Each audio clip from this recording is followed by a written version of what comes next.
여러분이 알고 있던 상어에 대한 지식과 이미지는 거의 모두 잘못되어 있습니다.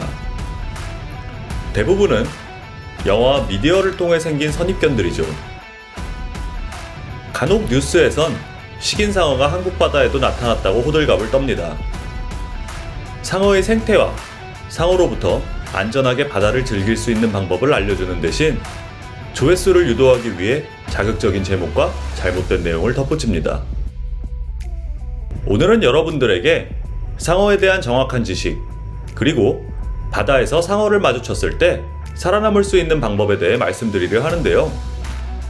이 내용은 제가 상어를 연구하는 생물학자들과 직접 이야기를 나누었던 내용들과 10수년간 바닷속에서 상어를 마주하며 경험했던 것들, 상어 다이빙 투어를 운영하는 다이빙 강사들과의 대화, 그리고 다양한 연구 결과를 바탕으로 정리한 것들입니다. 마침 저희가 있는 몰디브 푸물라 섬은 타이거 샤크의 성지로 유명하며 타이거 샤크, 즉 뱀상어는 백상아리, 황소상어와 함께 3대 식인상어라는 오명을 떨치고 있기에 타이거 샤크 위주로 한번 얘기해보려 합니다. 하지만 실제로는 백상아리를 포함한 거의 모든 상어에게 적용되는 이야기라고 생각하셔도 괜찮습니다. 그럼 먼저 여러분이 상어에 대해 잘못 알고 있는 것들에 대해 짚어보겠습니다. 식인상어와 안전한 상어는 어떻게 구분할까? 식인상어, 안전한 상어는 따로 있지 않습니다. 기본적으로 모든 상어는 사람을 공격할 수 있다고 생각하는 것이 옳습니다. 단지 사람의 상태와 사람이 처한 상황에 따라 달라질 뿐입니다. 예를 들면 다이버들에게 겁많고 온순한 상어의 대명사로 알려진 화이트 리프샤크의 경우 대부분 새끼 고양이처럼 취급하긴 합니다만 야간에 스피어피싱을 하고 있으면 잡은 물고기를 빼앗기 위해 종종 사람을 공격하기도 합니다. 모든 상어는 경우에 따라 식인을 할 수 있으며 상황과 사람의 대처 방식에 따라 공격받느냐, 받지 않느냐가 결정될 뿐입니다. 상어는 사람의 피냄새를 맡으면 미쳐서 덤빈다. 상어의 후각은 매우 발달했습니다. 상어는 올림픽 수영장에 떨어진 한 방울의 피냄새도 구분할 수 있지만 사람의 피에는 크게 반응하지 않습니다. 상어가 좋아하는 것은 물고기의 피냄새며 보통은 사람을 먹이로 인식하진 않습니다. 다만 상어떼 한복판에서 이미 상어에게 공격당한 상황이라면 주변 상어들까지 모두 덤벼들 수 있습니다. 이것을 피딩 프렌지라고 부릅니다.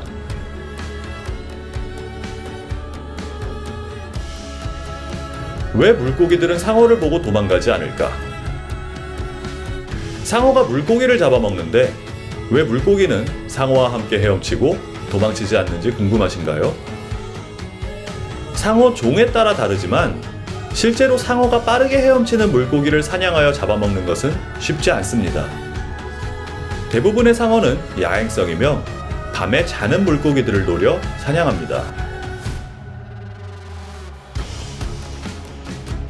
상어가 좋아하는 것은 손쉽게 섭취할 수 있는 죽은 물고기나 죽어가는 물고기, 낚시에 걸린 물고기, 아픈 물고기들입니다. 상어와 함께 헤엄치는 물고기를 보며 물고기들이 멍청하다고 생각하시는 분들도 있습니다. 제 생각은 다릅니다. 인간도 법이라는 제도 아래 자신을 처벌하고 자신의 자유를 구속하고 심지어 자신의 목숨을 빼앗을 수 있는 권리를 다른 사람에게 맡기기도 하지만 법을 집행하는 사람들과 함께 사회를 살아갑니다.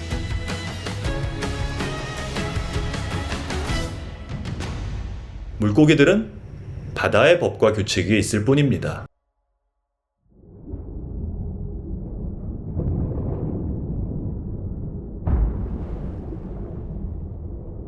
상어는 검은 잠수복을 입은 사람을 공격한다?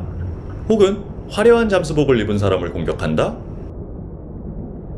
어떤 사람들은 검은 잠수복이 물개와 비슷하기 때문에 백상아리로부터 공격당한다고 주장하고 어떤 사람들은 화려한 잠수복이 열대어를 닮았기 때문에 공격받기 쉽다고 주장합니다.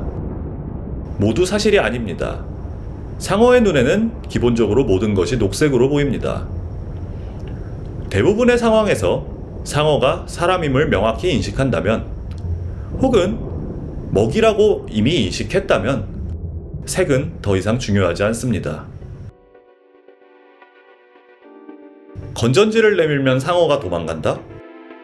상어의 콧잔등에는 로렌치니 기관이라는 기관이 있어 전기 자극을 수용할 수 있으며, 또 하나의 감각기관으로 대상의 심장 박동과 심지어 건강 상태까지 파악할 수 있고, 어떤 사람들은 대상의 심리와 감정 상태까지 읽을 수 있다고 주장합니다. 그렇기 때문에 건전지나 카메라 등 전류가 흐르는 물체를 상어에게 내밀면 도망간다고 오해합니다. 사실과 다릅니다. 사실 무엇이든 상어를 향해 내밀면 상어는 일단 위협이라고 생각하고 물러납니다. 건전지나 카메라가 아니라 맨손을 내밀어도 대부분의 상어는 물러납니다. 상어는 코가 예민하기 때문에 코에 펀치를 날리면 이길 수 있다. 완전히 틀린 말은 아닙니다만, 고작 펀치를 날린다고 상어가 아파서 도망가진 않습니다. 실제로 물속에서 다가오는 타이거 샤크를 보면 달려오는 1톤 트럭에 펀치를 날린다는 느낌을 받습니다. 다만 아주 가까운 거리라면 상어에 펀치를 날리는 대신 상어의 코를 부드럽게 밀어 상어의 진행 방향에서 벗어나는 것으로 위험을 피할 수 있긴 합니다. 코를 때리는 행위는 상어를 자극하여 더 큰 위험에 빠질 수 있습니다. 극단적인 비상 상황이 아니라면 절대로 하지 마세요. 수면 밖으로 나온 지느러미는 상어의 상징이다? 아닙니다. 상어는 대부분의 시간을 깊은 바다에서 보냅니다. 수면 밖으로 지느러미를 내밀고 헤엄치는 것은 돌고래와 범고래 등 고래 종류며, 실제 바다에서 수면 밖에 있는 지느러미를 보신다면 90% 이상의 확률로 돌고래일 가능성이 훨씬 높습니다. 바다에서 상어를 마주쳤을 때 상어로부터 살아남는 법에 대해서 말씀을 드리려고 합니다. 상어에게 사람은 낯선 존재일 뿐 기본적으로는 먹이로 생각하진 않습니다. 그런데 왜 상어는 사람을 공격하는가? 상어가 사람을 공격하는 경우는 크게 세 가지입니다. 죽은 사람, 죽어가는 사람, 그리고 상어의 착각입니다. 상어의 공격은 대부분 수영, 서핑, 그리고 스피어피싱을 하는 경우에 일어납니다. 스쿠버 다이빙이나 프리다이빙 중 공격받는 경우는 드뭅니다. 수영을 하거나 덕다이빙을 할 때 수면에서 요란하게 첨벙첨벙거리는 것은 상어에겐 익사의 전조로 받아들여지며 1km 밖에서도 그 소리를 듣고 찾아옵니다. 서핑의 경우 파도로 인해 바다의 시야가 좋지 않을 때가 많고, 상어가 종종 숨쉬고 있는 거북이로 착각하곤 합니다. 해루질이나 스피어피싱은 허리에 죽은 물고기를 달고 다닐 경우에 물고기를 빼앗기 위해 공격하는 경우가 많습니다. 상어의 공격을 피하기 위해선 어떻게 해야 하는가? 가장 중요한 것은 맑고 투명한 바다와 다이버의 넓은 시야입니다. 상어가 출몰할 수 있는 곳에선 상어를 최대한 빨리 발견하는 것이 무엇보다 중요합니다. 최소한 15m 이상의 시야가 확보되어야 상어가 접근하는 것을 멀리서도 알아차릴 수 있습니다. 큰 상어들은 호기심을 느끼고 사람에게 가까이 접근하지만 명확하게 사람이라는 것을 인식하면 대부분 물러납니다. 두 번째로 중요한 것은 눈싸움입니다. 99.9%의 상어는 상어의 눈을 똑바로 쳐다보고 있는 것만으로 대상이 자신을 의식하고 있다는 것을 알고 가까이 다가오지 않습니다. 저처럼 눈이 보이지 않는 미러드 마스크를 쓰더라도 상어는 인식합니다. 큰 상어가 다가온다면 몸을 천천히 상어의 방향 쪽으로 돌리고 상어의 눈을 똑바로 쳐다보세요. 이것만으로도 99.9%의 위험은 피할 수 있습니다.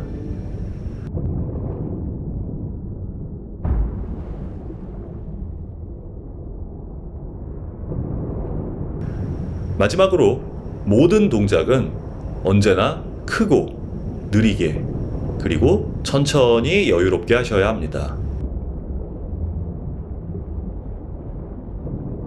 상어를 발견하고 눈을 마주치고 있다면 보통 10m 이상의 거리에서 상어는 방향을 돌립니다. 다만 크기가 큰 종일수록 계속 다가올 수 있습니다. 이 경우 절대로 당황해서 도망가지 마시고 손이나 고프로, 카메라 등 손에 지니고 있는 물건을 천천히 내미세요. 그것만으로 충분합니다. 절대 위협적으로 찌르려고 하거나 당황해서 휘두르지 마세요. 천천히 내밀기만 해도 대부분의 상어는 위협으로 받아들이고 이때 방향을 돌립니다. 흔히 널스샤크는 안전하다고 생각하지만 절대로 방심해선 안 됩니다. 널스샤크에게도 등을 돌리고 가만히 있는다면 공격받을 수 있습니다. 100% 안전한 상어는 없고 또 절대적으로 위험한 상어도 없습니다. 모든 것은 여러분의 행동에 의해 결정됩니다. 절대로 상어의 눈을 피하지 마세요. 보통 상어는 암컷이 훨씬 덩치가 크고 과감합니다. 포뮬라 상어 포인트에 나타나는 상어들은 90% 이상이 암컷들이며 수컷들은 깊은 바닷속에서 대부분의 시간을 보내고 사람들에겐 좀처럼 모습을 드러내지 않습니다. 상어의 덩치가 클수록 사람에게 더 가까이 다가오긴 합니다만 종종 위협적인 행동을 하거나 이상행동을 보이는 개체들은 중간 사이즈의 젊은 상어들입니다.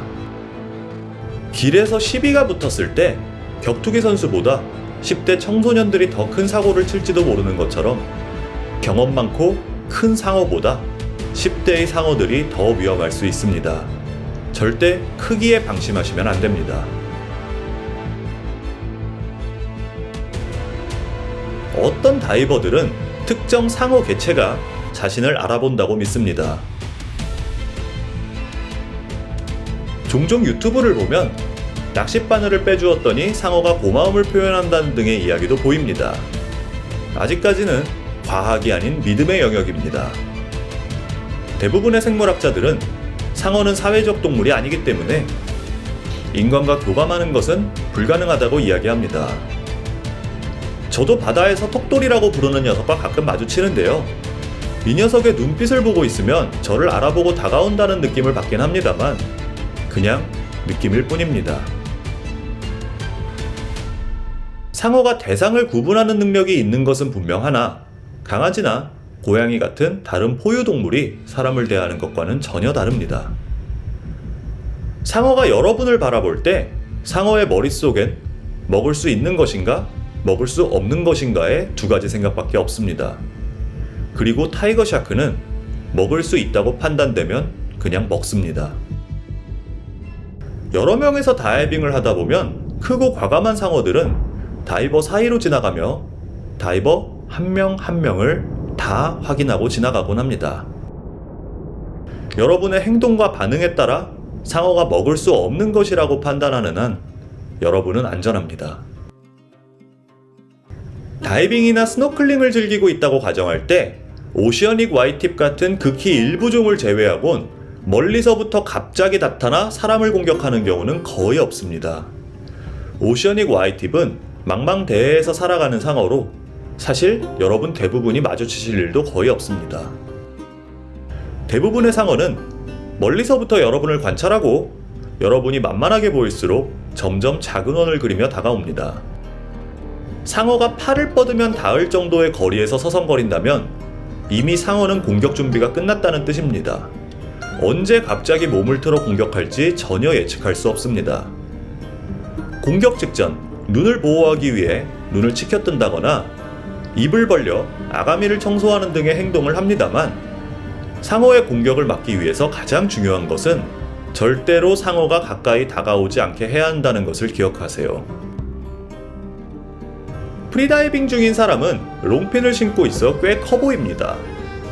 다이버가 거북이나 물고기를 찾느라 두리번거리는 모습은 바닷속 육식동물의 행동과 비슷합니다. 상어의 입장에서 보자면 아주 이상한 존재가 하나 있는데 크기도 꽤 크고 자신과 같은 육식동물의 행동 양식을 보이기 때문에 호기심을 느끼는 한편 두려움을 느끼기도 합니다. 물론 프리다이빙을 한다고 언제나 안전한 것은 아닙니다. 여러분의 다이빙 실력도 중요하고 여러분의 심리적 상태에도 영향을 받는 것처럼 보입니다. 예를 들어 상어는 다른 사람보다 제 앞에서는 훨씬 멀리서 방향을 바꾸곤 합니다. 하지만 저도 상어를 쳐다보지 않고 등을 돌리고 있을 땐 상어가 바로 제 뒤까지 다가오기도 합니다. 상어를 자극할 수 있는 격렬하고 빠른 움직임은 절대 금지입니다. 스피어피싱을 할 때 상어가 나타난다면 상어의 크기에 상관없이 그냥 물고기를 내어주세요. 여러분과 상어 모두의 안전을 위해 절대 상어를 자극하거나 맞서 싸우지 마시길 바랍니다. 가끔 반짝거리는 홀로그램 필름을 프리다이빙용 롱핀에 부착하시는 분들이 계십니다. 앞으로 많은 곳을 여행하며 프리다이빙을 즐기실 계획이라면 절대 홀로그램 필름을 붙이지 말길 권해드립니다. 지금까지 말씀드린 모든 내용은 상어에 대처할 수 있는 가장 기본적인 내용이자 최소한의 대응책일 뿐입니다. 야생동물을 대상으로 100% 확실한 것은 없습니다. 오늘 영상은 여러분이 안전하게 상어와 함께 바다를 누빌 수 있는 방법이 아니라 상어를 만났을 때 여러분을 보호할 수 있는 최소한의 방어책이라고 생각하셔야 합니다. 해마다 상어에 의해 목숨을 잃는 사람의 숫자는 10명이 채 되지 않습니다. 그에 반해 인간의 손에 의해 살해되는 상어의 숫자는 1시간에 11,000마리가 넘습니다. 1년도 하루도 아닌 단 1시간입니다. 그물에 걸려 죽거나 재미로 상어 낚시를 하거나 별 효과도 없는 스쿠알렌 추출물과 상어 지느러미를 위한 포획 때문에 거의 모든 종의 상어들은 멸종 위기에 처해 있습니다.